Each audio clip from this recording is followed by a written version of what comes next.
সুপ্রিয় দর্শক, স্বাগত জানাচ্ছি সম্পাদকীয়তে। আমি ওমর ফারুক। জুনায়েদ বাবুনগরের নেতৃত্বে হেফাজতে ইসলামের কমিটি গঠিত হয় গত নভেম্বরে। আল্লামা আহমদ শফির অনুসারীদের স্থান হয়নি ওখানে। 6 মাস না যেতেই সেই কমিটি বাতিল করে আহ্বায়ক কমিটির ঘোষণা দেন বাবুনগরী। অভিযোগ আছে নিকট আত্মীয়দের নিয়ে হেফাজতের নেতৃত্ব কবজা করতে চাইছেন এখনও। মামুনুল হককে জিজ্ঞাসাবাদে প্রতিদিনই উন্মোচিত হচ্ছে আড়ালে থাকা দেশি বিদেশি অনেকের কথা। জঙ্গি সংশ্লিষ্টতার বিষয়ে বেরিয়ে আসছে, অর্থ সংস্থানও বাদ যায়নি। আসলে এই হেফাজত নেতৃত্ব কি চাইছে? প্রাসঙ্গিক বিষয় নিয়ে আজকের সম্পাদকীয় হেফাজত নেতৃত্বের আড়ালে। আর এ নিয়ে আলোচনার জন্য আমাদের সাথে অনলাইনে যুক্ত আছেন ব্যারিস্টার মাহবুবউদ্দিন খোকন, যুগ্ম মহাসচিব বিএনপি, অ্যাডভোকেট সাইফুজ্জামান শিখর এমপি মাগুরা 1, মিসবাউর রহমান চৌধুরী চেয়ারম্যান বাংলাদেশ ইসলামী ঐক্যজোট, এবং মাওলানা মঈনুদ্দিন রুহি, সাবেক যুগ্ম মহাসচিব হেফাজতে ইসলাম বাংলাদেশ। দর্শক, আপনারাও ওই আলোচনা অংশ নিতে পারেন। এর জন্য আপনাদের ফোন করতে হবে টেলিভিশনে দেখানো নম্বরে। এছাড়া ফেসবুক, SMS এর মাধ্যমে আপনাদের মন্তব্য এবং প্রশ্ন রাখতে পারছেন। আমরা শিরোনামগুলো পড়ে আসছি আলোচনা শুরুর আগে। দোকান, শপিং মল খোলা রেখেই আরও 1 সপ্তাহ বাড়ল লকডাউন। করোনার ভারতীয় ভ্যারিয়েন্ট ঠেকাতে সীমান্তে পণ্য পরিবহনেও ব্যাপক কড়াকড়ি। দেশে একদিনে মৃত্যু 97। করোনায় দিশেহারা ভারত, অক্সিজেনের জন্য হাহাকার। জরুরি সহায়তা ঘোষণা যুক্তরাষ্ট্র ও ব্রিটেনের। চলমান নির্বাচনে বাড়ছে ঝুঁকি, উৎকণ্ঠায় পশ্চিমবঙ্গের মানুষ। ধান চালের সংগ্রহ মূল্য বাড়ল। বাড়তি দামে কৃষক পাবে 1 টাকা আর মিলার 4 টাকা। ইউনিয়ন পর্যায়ে সরাসরি কৃষকের কাছ থেকে কেনার দাবি।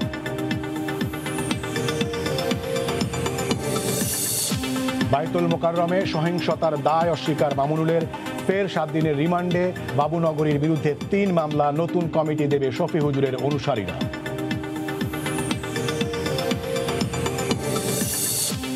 এবং পুরান ঢাকার আরমানিটোলায় অগ্নিকাণ্ডের দিন গ্রিল কেটে পালায় রাসায়নিক গুদামের মালিক মোস্তাফা। গ্রেফতার 2। মুনাফার আশায় দাহ্য পদার্থ মজুদের অভিযোগ।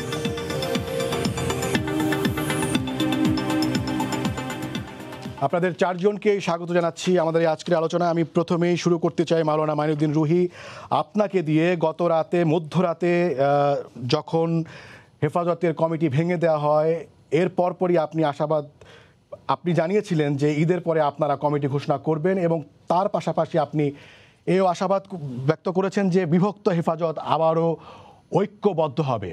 এবং আপনার সেই আশাবাদের পরপরই আমরা দেখতে পেয়েছি বাবুনগরী তিনি প্রথমে কয়েকজনের নাম ঘোষণা করেছেন, পরে সকালে আবার 2 জনের নাম ঘোষণা করেছেন, এবং তিনি নতুন একটি আহ্বায়ক কমিটিও তিনি ঘোষণা করেছেন, এবং সেখানে সেই কমিটিতে তার আত্মীয়রা রয়েছেন, এবং সেই কমিটির মাধ্যমে তিনি কক্ষিগত করতে চাচ্ছেন বলেও অভিযোগ উঠেছে। এখন আপনার কাছে আমি যে প্রশ্নটি জানতে চাই সেটি হচ্ছে যে এর পরেও আপনি আশাবাদী কিনা যে হেফাজত অখণ্ড এবং ঐক্যবদ্ধ হবে, যেখানে বাবুনগরীর বিরুদ্ধে আল্লামা শফির যে মৃত্যু মামলা, সেই মৃত্যু মামলার অভিযোগ এখনো পর্যন্ত আছে, এবং সেটি নিয়ে পিবিআই এরই মধ্যে তাদের যে রিপোর্ট আদালতে সেটি দিয়েছেও। মাওলানা মঈনুদ্দিন রুহি। আসলে আপনার সাউন্ডগুলা খুব ক্লিয়ারলি আসতেছে না, একটু ভাঙি ভাঙি আসতেছে, একটু দরকার। আপনি কি এখন শুনতে পাচ্ছেন? শুনতে পাচ্ছি, কিন্তু ক্লিয়ারলি শুনতে পাচ্ছি না। জি, আমি আবারও একটু আস্তে আস্তে বলছি। সেটি হচ্ছে যে আপনি বাবুনগরী যে কমিটি দিয়েছেন, সেই কমিটি আহ্বায়ক কমিটি দিয়েছেন, সেই কমিটি দেওয়ার আগে আপনি আশাবাদ ব্যক্ত করেছিলেন গণমাধ্যমের কাছে যে হেফাজতকে বিভক্ত হেফাজত ঐক্যবদ্ধ হবে। সেই আশাবাদ আপনি এখনও পোষণ করেন কিনা, যেখানে বাবুনগরীর বিরুদ্ধে আল্লামা শফির পরে যে মৃত্যু মামলা হয়েছে, সেই মামলার অভিযোগ এখনো পর্যন্ত তার বিরুদ্ধে আছে এবং তার অনুসারীদের বিরুদ্ধে আছে। আপনি কি এখন শুনতে পেয়েছেন মাওলানা রুহি? জি জি জি জি জি, আপনি বলবেন। বিসমিল্লাহির রহমানির রহিম। আমি আজকের এই পবিত্র মাহে রমজানে আমরা যারা সময় টিভির মাধ্যমে আজকের মহান অতিথিবৃন্দ যারা উপস্থিত আছেন, আমি সবাইকে আসসালামু আলাইকুম এবং রমজানের শুভেচ্ছা জানিয়ে শুরু করছি। আসলে হেফাজত ইসলাম নিয়ে আজকে দীর্ঘ বেশ কয়েক সপ্তাহ ধরে দেশের মধ্যে খুব আলোচনা সমালোচনা চলতেছে, এটা আসলে আলোচনা সমালোচনার কেন্দ্রবিন্দুতে পরিণত হয়েছে। যাই হোক, আপনারা দেখেছেন গতকালকে রাত প্রায় 11:30টার সময় হেফাজতের মহাসচিব কর্তৃক আমির কর্তৃক হেফাজত ইসলামের কেন্দ্রীয় কমিটি বিলুপ্ত ঘোষণা করেছেন। হেফাজত ইসলামের কেন্দ্রীয় কমিটি বিলুপ্ত ঘোষণার পিছনে অনেক রহস্য থাকতে পারে। আমি যদি সাদামাটাভাবে দেখতে চাই, তাহলে আমি বলবো যে তাদের ভুল উপলব্ধি করতে পেরেছে, এবং তারা তাদের কোন জায়গাতে তারা অ্যাক্সিডেন্ট হইতেছে এটা তারা নির্ণয় করতে পেরেছে। সেজন্য ভুল উপলব্ধি করে শুধরানোর জন্য হয়তো তারা তাদের কমিটি বিলুপ্ত ঘোষণা করতে পারে, এটাও একটা দিক আছে। আবার এটা অন্যভাবে যদি একটু বাঁকা চোখে যদি দেখতে চাই, তাহলে এই কমিটি বিলুপ্ত ঘোষণা একটা বিভ্রান্ত সৃষ্টি হয়েছে।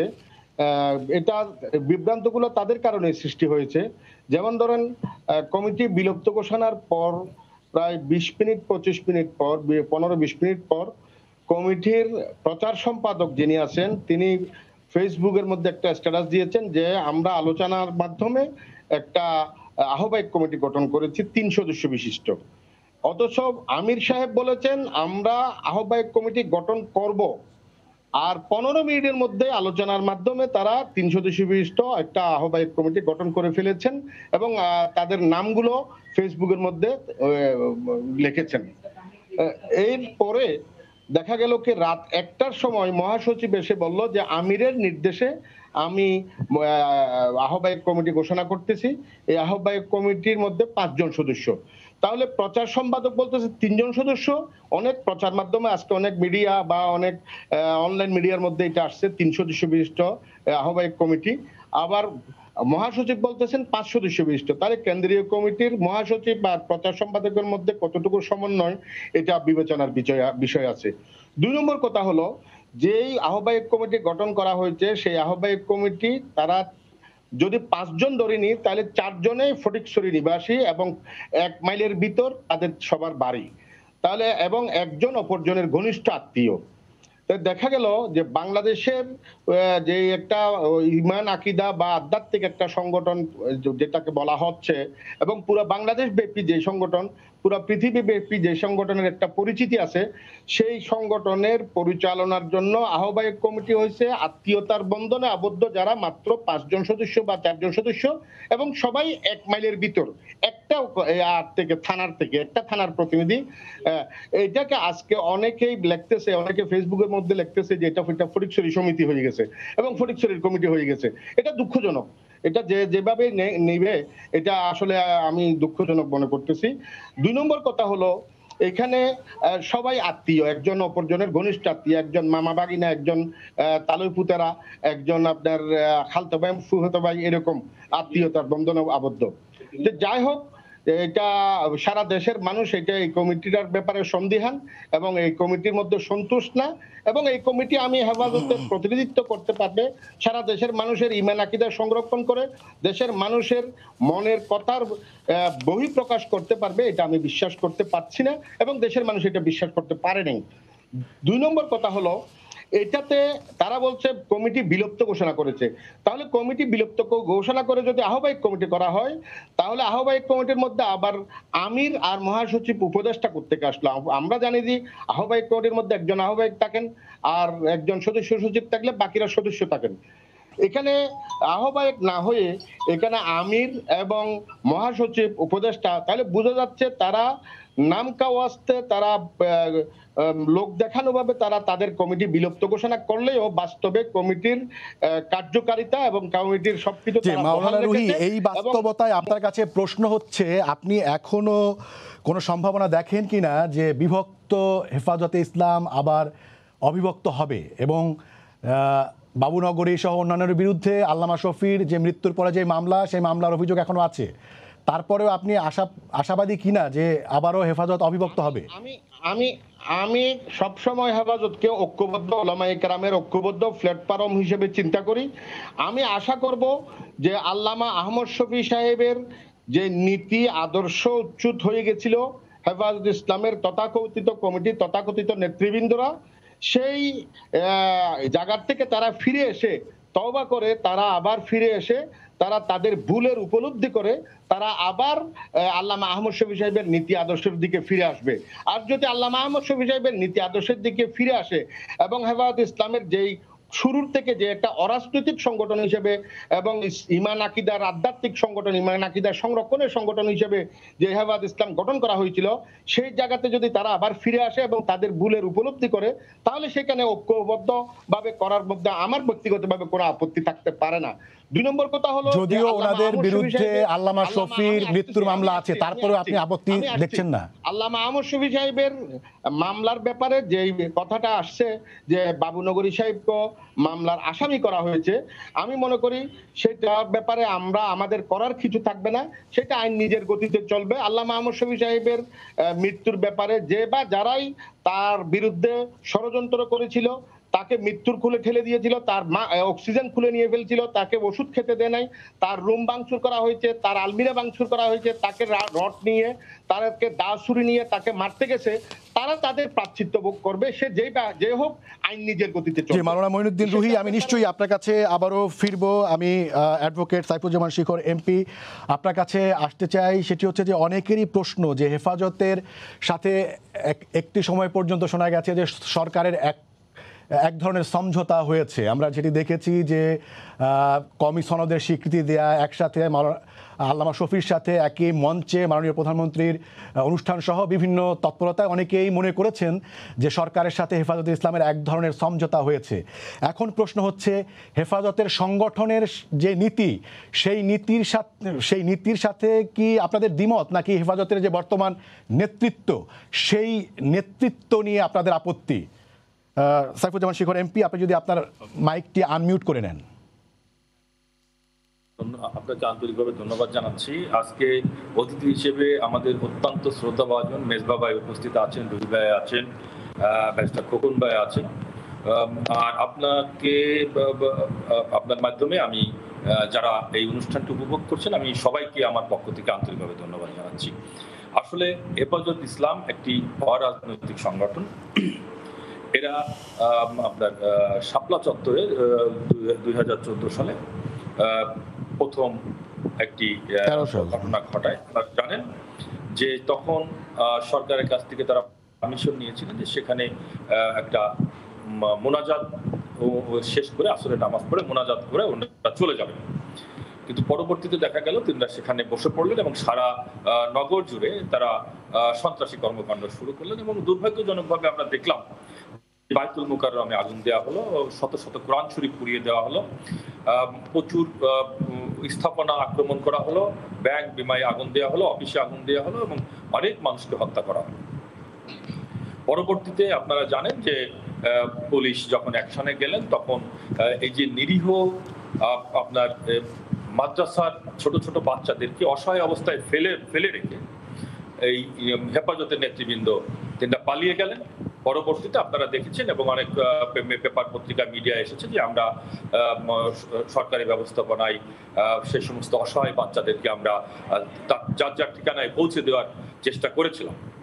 দুর্ভাগ্যজনক হলো সত্যি, যখন হেফাজতে ইসলাম সেখানে বসে পড়লেন এবং ভাঙচুর সন্ত্রাস সৃষ্টি করলেন, তখন বাংলাদেশের যে রাজনৈতিক সংগঠনগুলো শিখলাম যে দায়িত্বশীল তৎকালীন সাবেক প্রধানমন্ত্রী, জাতীয় পার্টি সহ বিভিন্ন রাজনৈতিক দল রাস্তায় নেমে আসলেন, তাদেরকে পানি খাওয়ালেন তাদেরকে, এবং সাবেক প্রধানমন্ত্রী একজন তিনি ঘোষণা দিলেন যে নগরবাসী নেমে আসেন রাস্তায়, এই সরকারের পতন ঘটাতে হবে।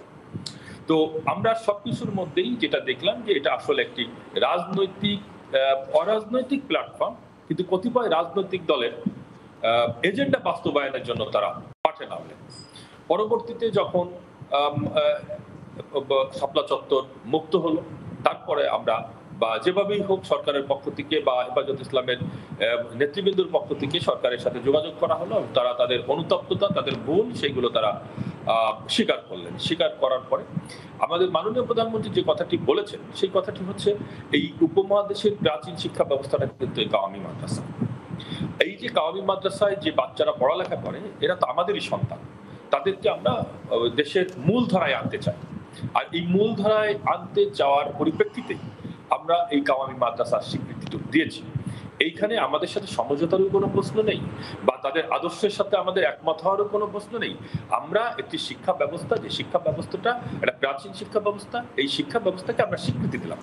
এই স্বীকৃতি সাইফুজ্জামান শিখর এমপি গতকাল যখন বাবুনগরী রাতে তিনি তার কেন্দ্রীয় কমিটি ভেঙে দেন এবং তারপর তিনি যে আহ্বায়ক কমিটি ঘোষণা করেছেন, এর আগে সকাল থেকেই সারাদিন সেখানে আসলে পুলিশ তাকে, যেটি অসমর্থিত সূত্র বলছে যে তাকে গ্রেফতার করার জন্য আসলে সেখানে অবস্থান নিয়েছিলেন এবং মনে করা হচ্ছে যে সেই চাপে পড়েই আসলে যে নতুন যে কমিটির কথা বলা হচ্ছে বা ভেঙে দেওয়ার কথা বা নতুন সংস্কার যে আনা হচ্ছে সেটি করা হচ্ছে।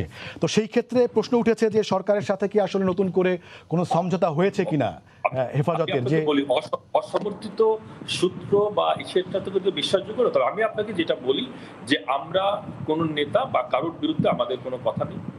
আমরা যারা এই গত কিছুদিন ধরে এই দেশে যে ভাঙচুর, অগ্নিসংযোগ, অস্থিতির সৃষ্টি পরিবেশ, আর সরকারি স্থাপনায় আগুন, ভূমি অফিসে আগুন দিয়ে যারা সন্ত্রাসী কর্মকাণ্ড সৃষ্টি করেছেন, হেফাজতের নেতাদের কথা মতোই তাদের যে তারা যেটা দাবি করেছেন যে যারা যারা জড়িত তাদেরকে গ্রেপ্তার করে আইনের আওতায় আনার জন্য সরকার সেই কাজটি করছে।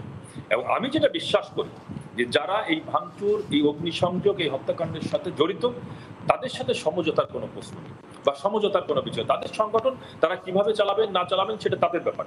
তবে আমাদের সুস্পষ্ট মেসেজ যেটা, আমরা দেশের সংবিধান সমুন্নত রাখতে চাই, আমরা জনগণের জানমালের নিরাপত্তা নিশ্চিত করতে চাই, আমরা এই দেশে আইনের শাসন নিশ্চিত করতে চাই। এই আইনি শাসন নিশ্চিত করতে যে সে যেই হোক, যদি আইনের বাইরে যান, যদি সন্ত্রাসী কর্মকাণ্ডে লিপ্ত হন, আমরা তাদেরকে কোনো ছাড় দেব না। তাদেরকে আইনের আওতায় এনে তাদের বিরুদ্ধে যে ব্যবস্থা নেওয়া। অ্যাডভোকেট সাইফুজ্জামান শিখর এমপি, আপনাকে ধন্যবাদ। আমি নিশ্চয়ই আপনার কাছে আবারও ফিরবো। আমি ব্যারিস্টার মাহমুদুল খোকন আপনার কাছে আসতে চাই। মির্জা ফখরুল ইসলাম আলমগীর সম্প্রতি মন্তব্য করেছেন যে ব্যর্থতা আড়াল করতেই হেফাজতের নেতাদেরকে গ্রেফতার করা হয়েছে এবং মামুনুল হক আপনি জানেন যে পুলিশের রিমান্ডে রয়েছে এবং সেইখানে বিভিন্ন ধরনের তথ্য আসছে যে সেই 21শে আগস্ট গ্রেনেড হামলার যে আসামি মাওলানা তাজউদ্দিন এবং তার সহযোগী, তার সাথে মাওলানা তাজউদ্দিনের সাথে মামুনুল হকের যোগাযোগ রয়েছে এবং তার সহযোগীকে তিনি আশ্রয় দিয়েছেন এবং এই মামুনুল হক তিনি হচ্ছে পাকিস্তানেও যে জঙ্গি সংগঠন তাদের সাথেও তার সম্পর্ক রয়েছে। অর্থাৎ 21শে আগস্টের যেই ঘটনা তার সাথে কিন্তু আপনাদের যে চেয়ারম্যান, সেই চেয়ারম্যানের নামও কিন্তু জড়িয়ে আছে, তারেক রহমানের নাম জড়িয়ে আছে। এর পাশাপাশি হেফাজতের যেই নেতাদেরকে এখন যে কমিটি বাদ দেওয়া হলো সেখানে বেশিরভাগই হচ্ছে আপনাদের 20 দলীয় জোট এবং 4 দলীয় জোটের বিভিন্ন সংগঠনের নেতারা সেখানে ছিলেন। তো সব মিলিয়ে যেহেতু আপনাদের সাথে কোনো না কোনোভাবে আপনাদের শরিকরা বা রাজনৈতিক যারা হচ্ছে মিত্র তারা সেখানে জড়িত, এই জন্যই কি আপনারা বারবার হেফাজতের পক্ষ হয়ে বিবৃতি দিচ্ছেন? ধন্যবাদ। আসলে আমি আজকে প্রথমে বলতে চাই আমি তো জানতাম না হেফাজত নিয়ে আলোচনা, কারণ হেফাজতে আমি কোনো পার্টি না, বিএনপি কোনো পার্টি না। একবার প্রেম একবার বিচ্ছেদ এসব চলছে। বিএনপি বাংলাদেশ সংবিধানে বিশ্বাস করে, এই সংবিধানে বিশ্বাস করে। নিজস্ব একটা গণতন্ত্র আছে, আদর্শ আছে, বিএনপি সাথে আছে এবং হেফাজতের সঙ্গে বিএনপি কোনো রাজনৈতিক সম্পর্ক নেই, রাজনৈতিক ঐক্য নেই। এই এবং এটা সমস্যা, আবার বলছি এর সমস্যা সরকার এবং হেফাজত ইসলাম এটা তারা দাবি করে তাদের একটা অরাজনৈতিক সংগঠন। তারা একজন তাদের কোরআন এবং সুন্নাহ, তাদের ঈমান এবং আকীকা এগুলা রক্ষা করার জন্য তারা এই সংগঠন করেছে এবং এই সংগঠনের 2013 সালের যে শাপলা চত্বরে যে ঘটনা, সেই ঘটনার সম্বন্ধে তো দেশবাসী জানে এবং দেখা গেল যে লক্ষ লক্ষ লোক পরের দিন ভোরবেলা দেখা গেল যে কোনো লোকজন নাই এবং কিভাবে এটা দমন করেছে, লোক মারা গিয়েছে কি যায় নাই বা আহত হয়েছে কিনা, নাকি মানুষ তারা স্বেচ্ছা চলে গেছে, এই সম্বন্ধে সেই সময় কোনো পত্রপত্রিকা আমরা দেখিনি, ব্যাখ্যা জানি। পরবর্তী দেখলাম সরকারের পক্ষ থেকে সমালোচনা করছে সরকারের নেতারা, সরকারের মন্ত্রীরা, এমনকি মাননীয় প্রধানমন্ত্রীরা সমালোচনা করছে হেফাজতের বিরুদ্ধে।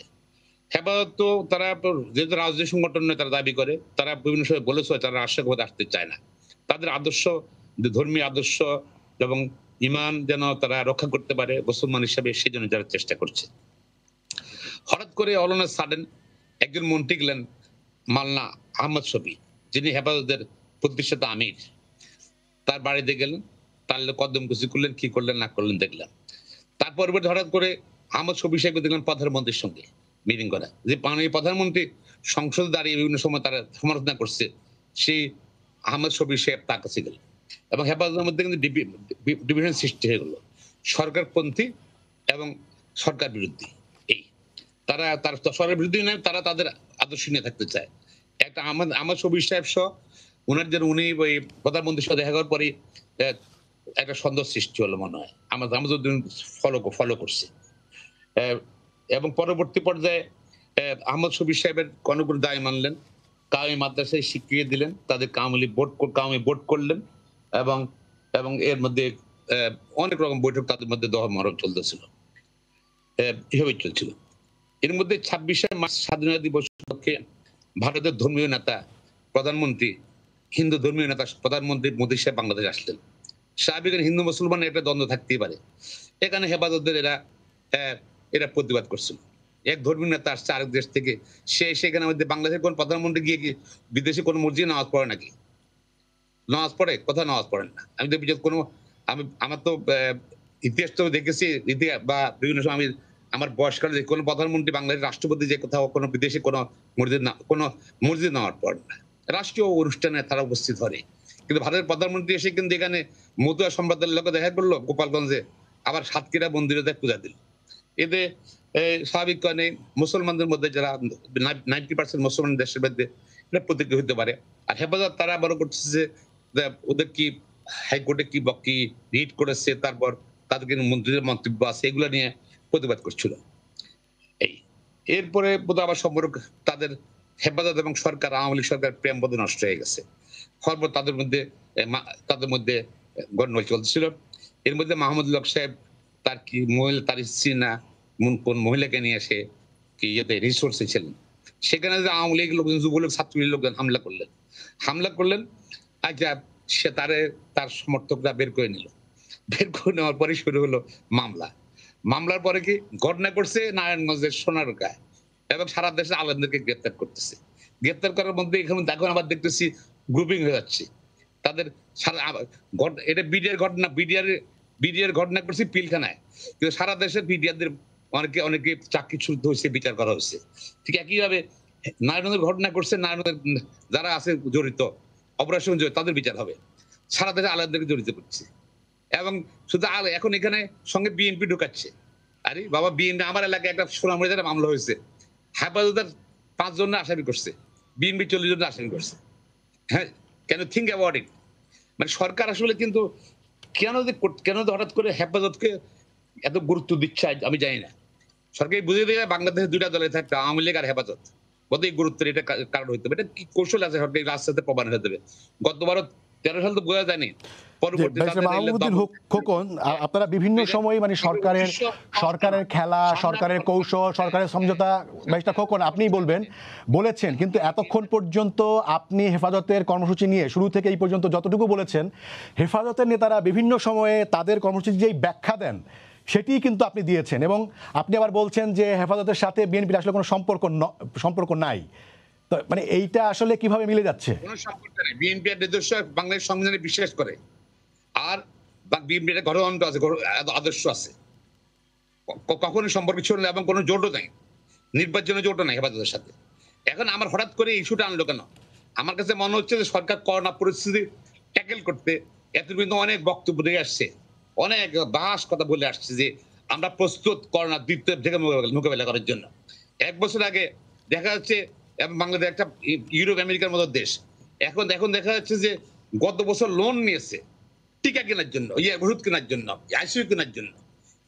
ইউরোপিয়ান ইউনিয়ন থেকে লোন নিয়েছে, ওয়ার্ল্ড ব্যাংক থেকে লোন নিয়েছে। সেই লোনের রিপোর্ট ছিল এয়ারপোর্টে, ঢাকা এয়ারপোর্টে। এখন ওষুধ ভ্যাকসিনের জন্য টাকা নাই সরকারের। কোথায় ইউরোপ আমেরিকার মতন দেশ? হ্যাঁ, আজকে এইসব এবং মানুষ কিন্তু রাস্তায় ঘুরতেছে চিকিৎসার জন্য, চিকিৎসা পাচ্ছে না, এবং কোথাও ডাক্তার নাই, ডাক্তার এবং এনাফ ডাক্তার নাই। নতুন একটা ডিসিসি হাসপাতাল করছে, সেখানের মধ্যে বলছে তাদের রোগ ভর্তি করতে পারছে না, কারণ এখানে ডাক্তার নাই, নার্স নাই, তাদের কারিগরি টেকনিশিয়ান নাই। সরকারের পুরোপুরি ব্যর্থ। তারপর ধরেন লকডাউন দিয়েছেন আপনি, হ্যাঁ, বলে যে আমরা ত্রাণ দিচ্ছি। আর ত্রাণ দিবেন কেন আপনি? সারা পৃথিবীতে ত্রাণ শব্দটা কোথায় ব্যবহার করে না। আপনার লকডাউন সরকার দেবে, সরকার যারা অসুবিধা তাদেরকে আর্থিক সাহায্য দেবে। দিস ইজ নট দ্য ত্রাণ। ত্রাণ শব্দটা আমার কাছে অসম্মান মনে হয়। আর কোটি কোটি মানুষ বেকার, উচ্চশিক্ষিত মানুষ বেকার আছে, তাদের অবস্থা কি?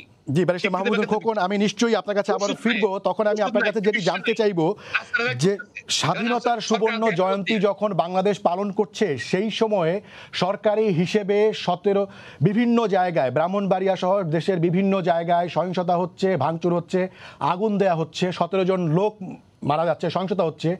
সেই সময়ে এই সহিংসতার বিরুদ্ধে যদি ব্যবস্থা নেওয়া হয়, সেটি কেন করোনাকে আপনি আপনার ভাষায় ব্যর্থতার ঢাকার জন্য সরকার করছে বলে আপনি মনে করেন, সেটা আমি আপনার কাছে বলে জানতে চাইবো। আমি মিসবাহুর রহমান চৌধুরী আপনার কাছে আসতে চাই। সেটি হচ্ছে যেটি বলা হচ্ছে যে নতুন যে হেফাজতে করার কথা বলছেন বাবুনগরী, সেখানে রাজনীতিতে যারা বিভিন্ন ধর্মভিত্তিক রাজনৈতিক দলের সাথে যাদের সম্পর্ক রয়েছে তাদেরকে বাদ দেওয়া হচ্ছে। আপনার কি মনে হয় রাজনৈতিক দলের, ধর্মভিত্তিক রাজনৈতিক দলের নেতাদেরকে বাদ দিলেই কি হেফাজত রাজনীতি মুক্ত হবে? যেই সংগঠনটি বড় আকারে আমরা দেখেছি শাহবাগে গণজাগরণ মঞ্চের বিরোধিতা করে বড় কর্মসূচির মাধ্যমে, যার অস্তিত্ব আমরা প্রথম দেখতে পেয়েছি। মিসবাহুর রহমান চৌধুরী।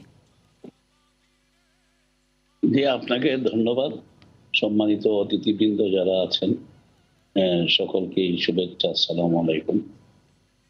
বিষয় হলো যে আপনি আমাকে একটা প্রশ্ন করছেন, তার আগে ব্যারিস্টার খোকন ভাই অনেক কথা বলেছেন, যে কথাকে সাথে শ্রদ্ধা রেখেও প্রতিটা কথারই দ্বিমত করতে আমরা বাধ্য। এজন্য হেফাজতের প্রতিষ্ঠার পর শাপলা চত্বরে যখন তারা আসেন, তখন আমরা বুঝতে পারিনি, আমি ইসলামিক একটা রাজনৈতিক দল করি, যে তাদের উদ্দেশ্যটা কি ছিল। তারা 11 দফার একটা দাবি পেশ করেছিলেন সরকার বরাবর। সরকার তাদের সাথে আলোচনারও সুযোগ দিয়েছেন। এই দাবিগুলোর মধ্যে কিছু গ্রহণযোগ্য দাবিও ছিল, আর কিছু দাবি ছিল যে এইটা তারাও জানেন যে এই দাবি এই সাংবিধানিক সরকার এটা মানা সম্ভব হয়। তো সরকারের এই সহানুভূতির মধ্যেই তারা বললেন যে তারা একটু আসবেন ঢাকা, 3টা স্পট থেকে ঢাকায় দাঁড়াবেন এবং ওইখান থেকে তারা আবার চলে যাবেন। পরে ঢাকার পুলিশ কমিশনারের সাথে তারা বললেন যে তারা শাপলা চত্বরে এসে, এই যে আগে আমাদের শিকর ভাই বলছেন যে শাপলা চত্বরে এসে তারা দোয়া আসলেন, মঞ্চে উঠলেন। তখন তাদের নেতা আল্লামা আহমদ শফি সাহেবকে তারা আসতে দেননি। তাকে তারা প্রায় হোস্টেজ করে রাখলো লালবাগ একটা মাদ্রাসায়। এবং মঞ্চে যারা আসলো তারা বলল যে এই মঞ্চটা মিশরের তাহরির স্কয়ারের মতো, আমরা সরকারের পতন ঘটিয়ে এখান থেকে আমরা যাব, আমরা অবস্থান নিব এখানে।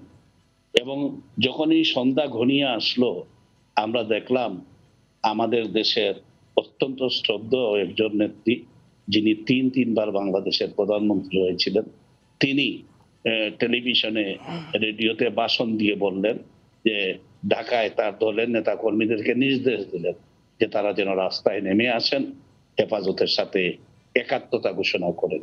এবং সেই একাত্মতা কি, তারা এখানে আসার কথা 3টায়, তারা প্রায় 1টা থেকে এখানে অবস্থান নিলেন, অগ্নিসংযোগ শুরু করলেন, বাইতুল মুকাররম মসজিদ পুড়িয়ে দিতে চাইলেন, সচিবালয়ে অগ্নিসংযোগ করতে চাইলেন, এমনকি পবিত্র কোরআন পর্যন্ত তাদের হাত থেকে বাঁচেনি।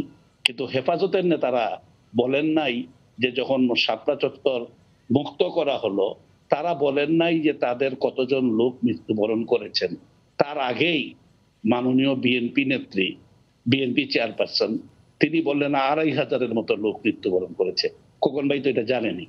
পরে যখন বলা হলো যে ঠিক আছে তালিকা প্রকাশ করুক যে তাদের লোক সংখ্যা কতজন মারা গেছে, বিশেষ করে জামাতে ইসলাম এবং বিএনপি দেশে বিদেশে সেই মৃত্যুর সংখ্যা নিয়ে তারা মানে অসত্য কথাবার্তা বলা শুরু করলেন। তখন বলা হলো যে তালিকা প্রকাশ করেন। অনেক কষ্টে 80 জনের তালিকা প্রকাশ করা হয়েছিল। তারপরে যাদের নাম ঠিকানা আসছিল তাদের বাড়িতে গিয়ে 40-45 জনকে দেখছে তারা বাড়িতে ঘোরাফেরা করতেছে, তারা মৃত্যুবরণ যে করেছে তারা নিজেও জানে না। একটা উদাহরণ দিই আমি আপনাকে, এই যে একজন নেতা হেফাজতের রিসেন্ট গ্রেফতার হলো ঢাকা মহানগরের সভাপতি জুনায়েদ আল হাবিব। সে মঞ্চ থেকে সরাসরি লন্ডন চলে গেল।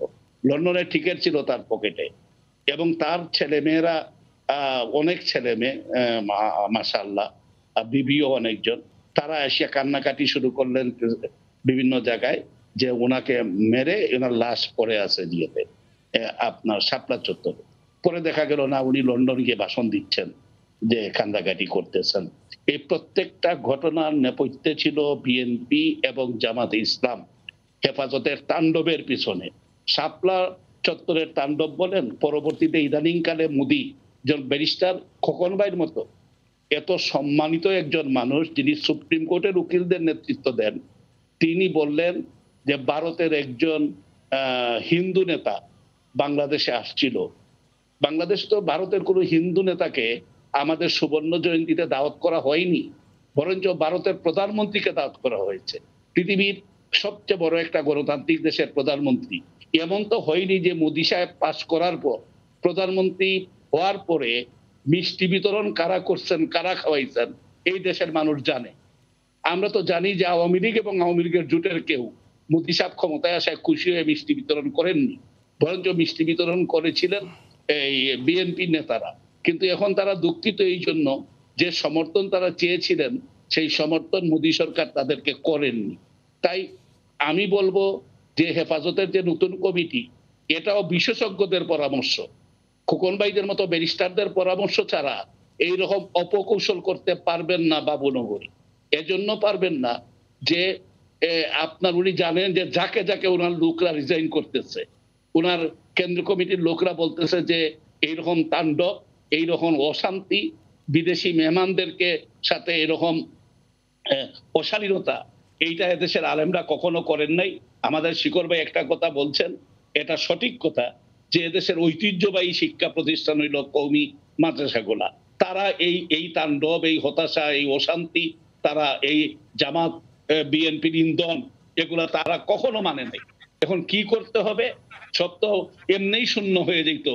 তখন অগণতান্ত্রিক ভাবে, সাংবিধানিক ভাবে বাবুনগরী বিশেষজ্ঞ আইনজীবীদের কথায় নিজের সংগঠনকে তারা বিলুপ্ত করে দিলেন, কমিটি পুরা বাতিল করে দিলেন। বাতিল করে যে কাজটা করলেন সেটা 3 সদস্যের এক কমিটি, পরে আরো 2 জনকে অন্তর্ভুক্ত করেছেন।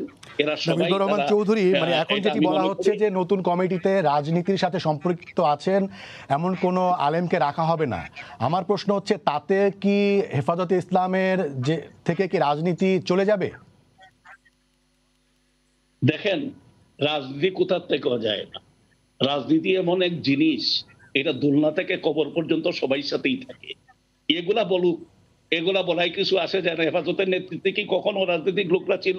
একমাত্র আহমদ শফি সাহেব ছাড়া সব কয়টা আপনার যারা রাজনৈতিক দলের ইসলামিক রাজনীতি করেন, বিএনপির জামাতের মিত্র সংগঠনগুলা, সেই 20 দলীয় সংগঠনের লোকরাই তো বেশি ছিলেন। তারা এখন এই কমিটিতে কি সম্ভাবনা আছে যে ইনারা আর ফিরবেন না? এই সম্ভাবনা কি আছে? যারা বিভিন্ন জায়গায় রাজনীতি করেন তারা এখানে অন্তর্ভুক্ত হবে না? হ্যাঁ, এই কমিটিতে বিএনপি ছিল না। চৌধুরী, আপনাকে ধন্যবাদ। আমি আবারও মাওলানা মঈনুদ্দিন রুহী আপনার কাছে ফিরতে চাই, এবং যেটি হচ্ছে যে আপনারা জানেন যে এরই মধ্যে আহলে সুন্নাত ওয়াল জামাত নামে একটি সংগঠন, এবং সেখানে অনেক আলেম রয়েছেন, তারা বিবৃতি দিয়েছেন এবং তারা মনে করেন যে মোটা দাগে হেফাজত হচ্ছে জামাতেরই মুদ্রার অন্য একটি পিঠ। এর পাশাপাশি যেটি বলা হচ্ছে যে সরকারপন্থী এবং সরকার বিরোধী, এই 2 ভাগে বিভক্ত আসলে হেফাজত। আমি আপনার কাছে জানতে চাই যে হেফাজতের যে আপনাদের সাথে যে বিরোধ, সেই বিরোধের মূলে আসলে কি? আসলে আহলে সুন্নাত ওয়াল জামাতের যে নেতৃবৃন্দ যে কথাটা বলেন যে হেফাজত জামাতের মানে এপিঠ ওপিঠ, আমি এই কথাটা পুরোপুরি সমর্থন করতে পারি না। এটা হয়তো ওনারা অতি উৎসাহী হয়ে বা একটু নিজের মধ্যে একটু আবেগী হয়ে এই কথাটা বলেছেন। কারণ হেফাজত ইসলামের আমির ছিলেন আল্লামা আহমদ শফি সাহেব, যিনি জামাতের বিরুদ্ধে 4টি বই লিখেছেন, এবং আল্লামা আহমদ শফি সাহেবের যিনি পীর মৌলানা হোসাইন আহমদ মাদানী রহমতুল্লাহ আলাইহি, উনি মৌলানা মওদুদির বিরুদ্ধে সরাসরি মওদুদী সাহেবের জীবদ্দশায় মওদুদীর বিরুদ্ধে বই লিখেছেন এবং মওদুদীর বিরুদ্ধে বিভিন্ন কনফারেন্স, সভা সমিতি, সেমিনার করেছেন। আজকে যদি এই হেফাজতে ইসলামের এত নেতৃবৃন্দ যারা সারা দেশের মধ্যে প্রসিদ্ধ এবং সারা দেশের মধ্যে পরিচিত, তাদেরকে যদি নাকি ঢালাও ভাবে যদি বলে দিই যে জামাতের এপিটোপিট, তাহলে আমার মনে হয় যে এটা তাদের উপর, হেফাজতে ইসলামের নেতৃবৃন্দের উপর বা হক্কানি ওলামায়ে কেরামের উপর এটা জুলুম হবে। যদি আমি বলি যে আজকে যারা আহলে সুন্নাত ওয়াল জামাত দাবি করতেছেন, আসলে তো আহলে সুন্নাত ওয়াল জামাত আমরাই। আহলে সুন্নাত ওয়াল জামাত মানে কি? যাদের কাছে সুন্নত পাওয়া যায়, যারা সুন্নতের অনুসারী হয়, তারাই আহলে সুন্নাত ওয়াল জামাত। শুধু সিন্নি আর আপনি বিরিয়ানির যারা অনুসারী তাদেরকে আহলে সুন্নাত ওয়াল জামাত কতটুকু বলা যাবে এটা বিবেচ্য বিষয়।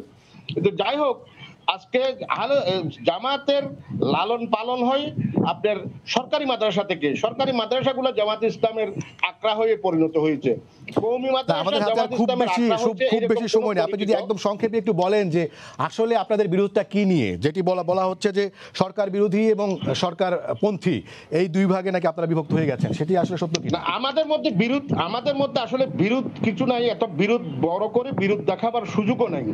আমরা শুধু একটা জায়গার মধ্যে আমাদের মধ্যে দ্বিমত, সেটা হলো আমরা হেফাজতে ইসলামের ধারার মধ্যে, যেটা যার জন্য হেফাজতে ইসলাম প্রতিষ্ঠিত হয়েছেন, সম্পূর্ণ অরাজনৈতিক ভাবে হেফাজতে ইসলামের কার্যক্রম পরিচালিত হবে এবং আল্লামা আহমদ শফী রহমতুল্লাহ আলাইহির নীতি আদর্শ ছিল এটা।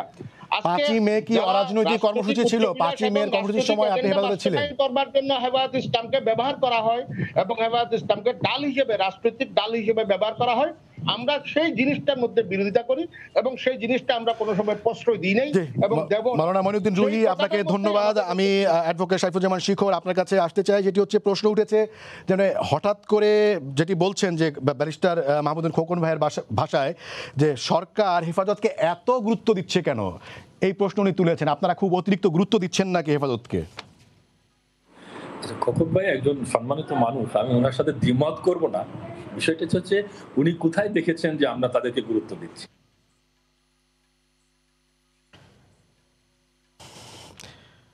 শিখর ভাই, সন্ত্রাসী কর্মকাণ্ড যারা ঘটিয়েছেন সেই সন্ত্রাসীর একটু পিছিয়ে বসেন, আপনাকে দেখতে পাচ্ছি না আমরা, একটু পিছিয়ে বসেন। আমরা গ্রেফতার করছি, এইটা তো গুরুত্ব দেওয়া হলো না।